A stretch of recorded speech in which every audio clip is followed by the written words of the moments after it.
Antonio Marte, presidente de CONATRA. Antonio, para mí es un placer tenerte aquí. Gracias. Recuerdo te mandan Ricardo Nieves, Juan TH, los muchachos de la Z. Le mandé una mesa a Juan Sí, TH. estuvimos hablando esta semana. Sí, de que tú no me vas a dar la mesa, que nomás le diste una mesa, Hipólito. La tuya va, la mandé a hacer, ahora me la entregan, se la mandé. Ah, qué bueno, qué bueno. Y además de eso, que tú le ofreciste una vaca. Sí, no, Pero ellos, como que no están en eso. tiene que irse la comida allá. ¿A la finca? Sí, a la finca.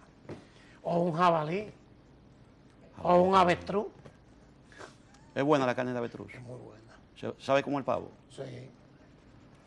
Antonio, estamos ya en el umbral de otro batazo en la costilla de los dominicanos.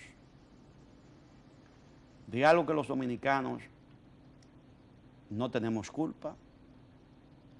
El presidente Danilo Medina encontró un cascarón de país y era necesario, y eso lo sabemos todos, que quien se montara ahí, aun fuera Hipólito, la reforma iba.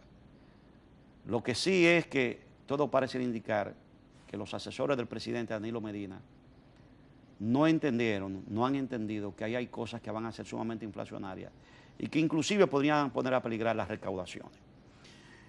Ustedes tienen una posición, tú te has reunido en varias ocasiones con el presidente de la República, Danilo Medina. Hablan un poco de lo que ustedes entienden que pudiera ser. Ahora esto está pasando a la Cámara de Diputados y parecería ser también que será aprobada con mayoría no calificada, como lo establece la Constitución, como yo pienso que debería aprobarse.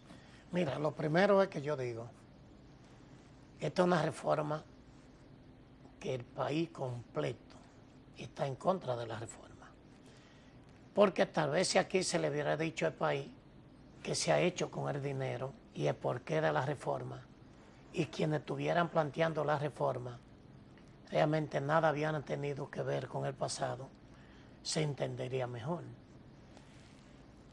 Yo me he reunido con el presidente Danilo, él me ha explicado lo de la reforma. Tenemos un Estado fracasado, un Estado que no tiene un peso, un Estado que no puede hacer de nada, pero podemos entender que la reforma podía ir tanto con Hipólito Mejía como con Danilo Medina, con cualquier gobierno, pero merecía que se diera explicación un poco de por qué ese déficit tan grande que tiene el país y cómo se genera ese déficit.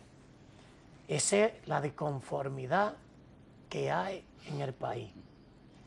Ahora bien, me explicaba Danilo sobre la reforma y cuando se explicaba, aquí se nombraron sendas comisiones para ver la reforma.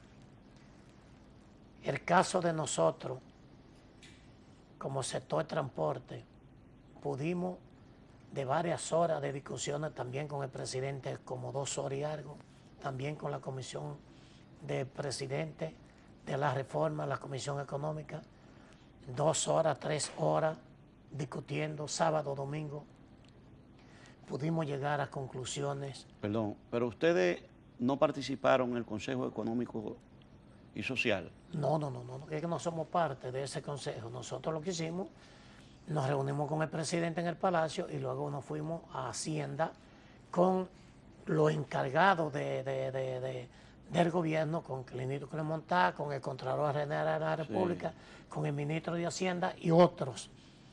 Y discutimos realmente lo que tenía que ver con el caso de transporte, que era nuestra situación y preocupación, aunque todo es preocupación de nosotros, pero existían otras comisiones para otras cosas. Entonces, el sector transporte pudimos lograr, el gobierno tenía entre 6A, que el combustible debía llevar 16%, más el arancel, que eso le daba 38 pesos, fijo.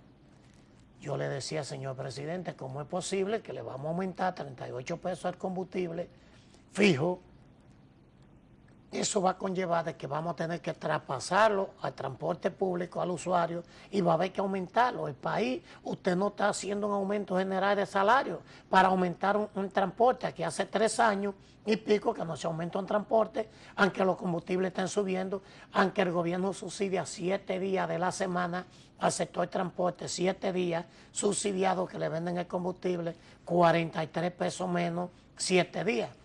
Pudimos entender de que no fueran los 38 pesos. Eso va a favor del pueblo dominicano, a favor de los transportistas, a favor de todo el mundo.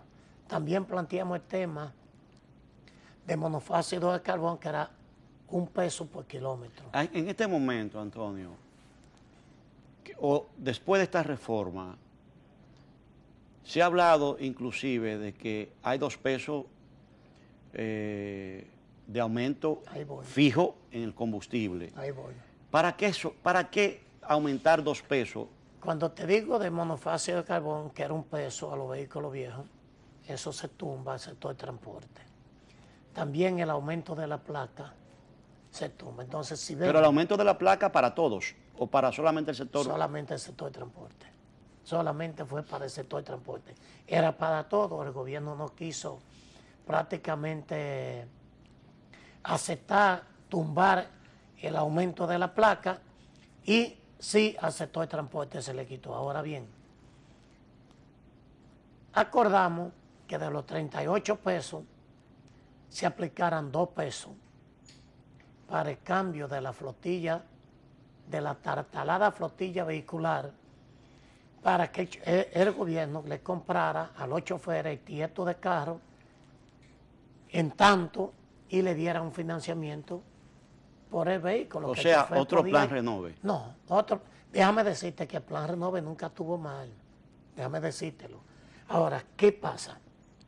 Si el gobierno realmente, a través de un banco, de cualquier banco, recomendaba, mandaba, sin el gobierno intervenir en nada, el chofer calificaba una financiera, una cooperativa, el gobierno lo que le estaba comprando era la chatarra vieja que tenía el chofer con esos 2 pesos. Ahora, ¿qué se hizo mal? Que se discute esos 2 pesos y el gobierno destina el 75% De los 2 pesos. de los 2 pesos a la infraestructura del gobierno, de carretera y cosas, y solamente nos da el 25%. Nos dice que solamente el 25%, pero no se nos dice a nosotros. Al no decirlo a nosotros, tú ves... O sea, el 75% va destinado de los 2 pesos. Al gobierno. O sea, Y prácticamente a usted lo embobaron. No embobaron, eso fue cierto. Entonces, solamente, ¿qué se nos informa a nosotros? ¿Qué se dice cuando nos damos cuenta de la reforma? Que solamente es el 25% de eso. Oye, ¿Qué da entonces, eso en el año? 200 millones de pesos. ¿Da para cambiar la flotilla? No da. ¿Qué va a pasar? Que en los 4 años de Danilo van a haber 800 millones de pesos aproximadamente. Sin embargo, el gobierno dice que al medio plegar la reforma ya se podía comenzar a hacer cambio de la flotilla de tartalada de los vehículos. Pero una pregunta, Antonio, que es la pregunta que muchos dominicanos se hacen. ¿Por qué razón yo tengo que sacar dinero de mi bolsillo para comprar un carro a una persona que se está ganando su sustento? No. Tú cambiaste 38 pesos por 25 centavos. Explícanos eso. Los 38 pesos fijos que tú ibas a pagar por galón de combustible fijo, tú lo cambiaste por 25 centavos. El gobierno, nosotros le tumbamos los 38 pesos y el gobierno no aplicó 25 Porque el aumento era 38 pesos. 38 pesos. Fijo al galón de gasolina. Al galón de gasolina y de gasol, 38 pesos. Entonces, prácticamente tú te economizaste en este momento 36 pesos a cambio de 25 centavos para el sector de transporte. O sea, que se puede decir que los dominicanos debemos agradecerle a ustedes que le hayan tumbado 38 pesos a la reforma. Pepe Abreu me felicitó a mí en estos días en el hotel Dominican Fiesta, donde nos encontramos en una actividad, y me dijo: gracias, Antonio, por usted interceder, porque el gobierno no entendía rebajar estos 38 pesos y esto iba a ser la situación más grande para la República Dominicana. Y fue así, por 25 centavos, porque el gobierno coge $1.50 de eso, $1.50 para la infraestructura, para dárselo a obra pública, para arreglar carreteras, y a la oficina supervisora del Estado. Quiere decir que esa situación de esos 38 pesos, el pueblo dominicano se lo quitó arriba, gracias a Dios, que nosotros pudimos intervenir.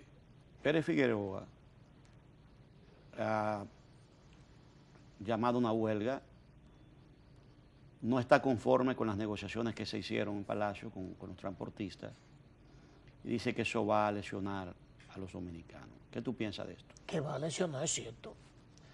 Déjame decirte, de la reforma, como yo te dije, todo el mundo está en contra de la reforma. Todo el mundo, nadie. El PRD está en contra de la reforma. Ahora, yo le culpo al PRD de esta reforma. Y déjame decirte por qué motivo. Si Hipólito Mejía y Miguel Vargas, lo que hacen ahora, después de la reforma, está en el Congreso, ¿por qué no lo hicieron antes? ¿Por qué antes no lo hicieron?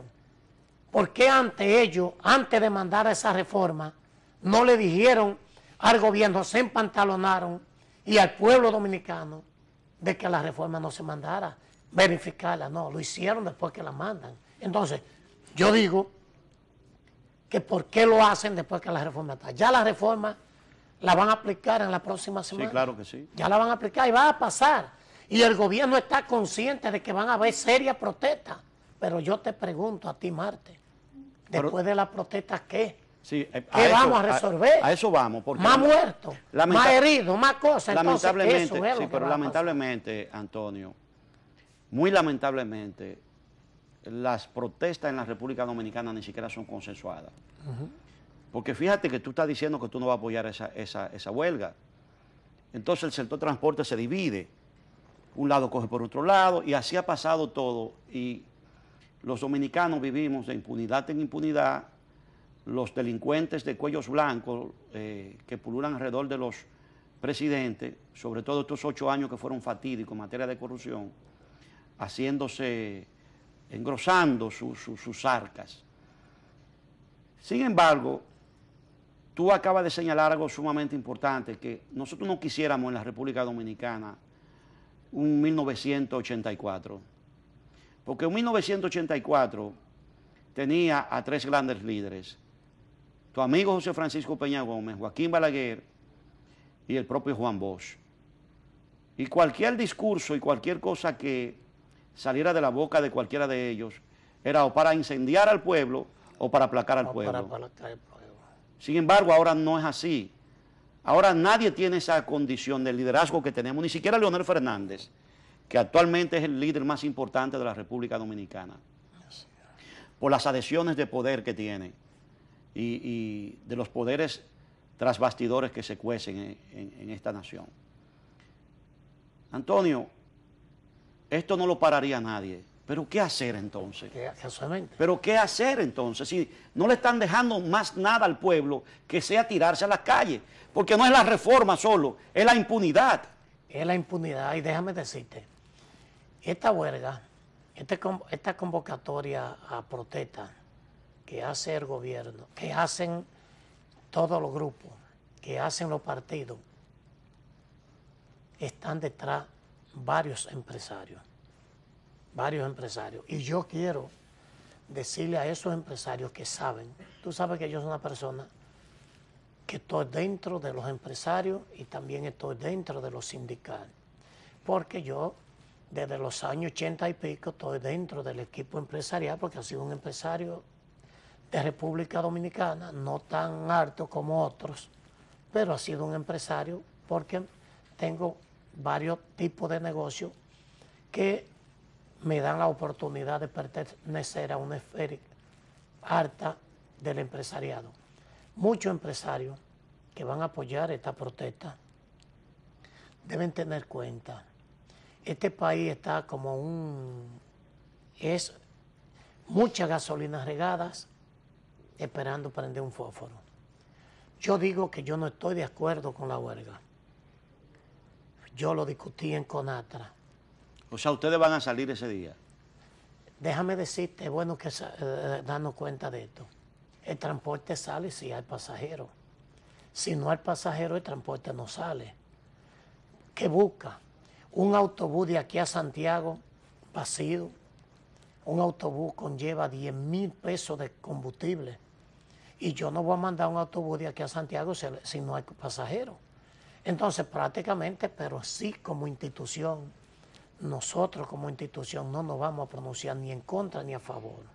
No nos vamos a pronunciar. Si las gentes están en las esquinas Sí, y en las terminales, ustedes estarán allí. Nosotros lo transportamos. Si la gente sale en República Dominicana, por los 4 costados en la República Dominicana que está con Atra, nosotros transportaremos. ¿Cuál es? Ahora, nosotros desde Pedernales, Jimaní, Restauración, Dajabón, Samaná, Nagua, Puerto Plata, etcétera, San José de la Mata, Santiago, Monción, sale pasajero, nosotros venimos a la capital. No sale pasajero, no venimos a la capital. Yo quiero que tú nos definas o nos desglose el hecho de que, por ejemplo, las centrales sindicales de aquí tienen nombres y apellidos. Sí. ¿Cuál es la que más adhesión tiene? O sea, ¿cuáles son las que tienen más vehículos? Ya sabemos los camioneros, eso lo sacamos aparte. ¿Cuáles son los que tienen más vehículos? ¿Cuáles son los sindicatos que pueden paralizar realmente el transporte a lo largo y ancho del territorio nacional? Yo quiero que tú me contestes eso, pero después de la pausa. No le cambie.